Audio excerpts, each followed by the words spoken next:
Ben ritrovati con l'informazione flash di News Sicilia. Orrore ad Agrigento. Intercettazioni ambientali e telefoniche hanno permesso di raccogliere gravi indizi di colpevolezza a carico della madre e del compagno che avrebbero colpito il figlio di 4 anni con un corpo contundente, causandogli lesioni gravi alle dita, alle mani, ai piedi e anche ai genitali, ma anche provocato ustioni, forse prodotte da sigarette. L'indagine è partita dall'ospedale Garibaldi Inesima di Catania, dove il bambino era stato ricoverato a seguito delle gravi condizioni di salute.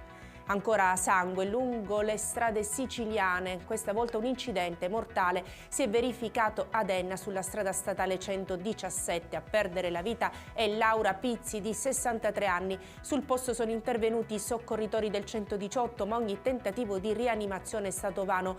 Ancora incerta la dinamica che ha coinvolto anche un camion. L'autista è stato trasportato all'ospedale Umberto I di Enna. L'associazione ambientalista Mare Amico Agrigento interviene sulle esercitazioni militari a 2 passi dalla Valle dei Templi e dice: alla luce dell'istituzione della riserva di Punta Bianca abbiamo chiesto alla Regione Sicilia di essere ascoltati per poter esporre le problematiche di tipo socio-ambientali, paesaggistico ed economico, nell'auspicio che non venga più rinnovato l'uso a poligono dell'area Drassi.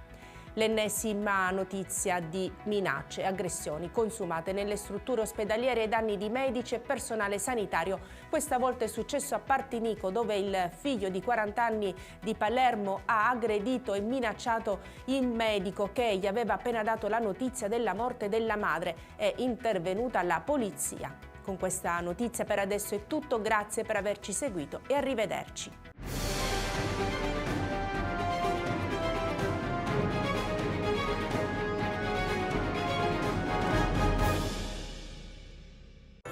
Natale ad Acireale. Dall'8 dicembre all'8 gennaio nel centro storico mercatini, circuito dei presepi d'arte, la casa di Babbo Natale, la pista di pattinaggio sul ghiaccio, concerti musicali nelle chiese, laboratori, il trenino turistico natalizio, oltre a tante iniziative di solidarietà. Il 24 dicembre alle ore 20 Uzzukku, tradizionale accensione. L'amministrazione comunale augura buone feste.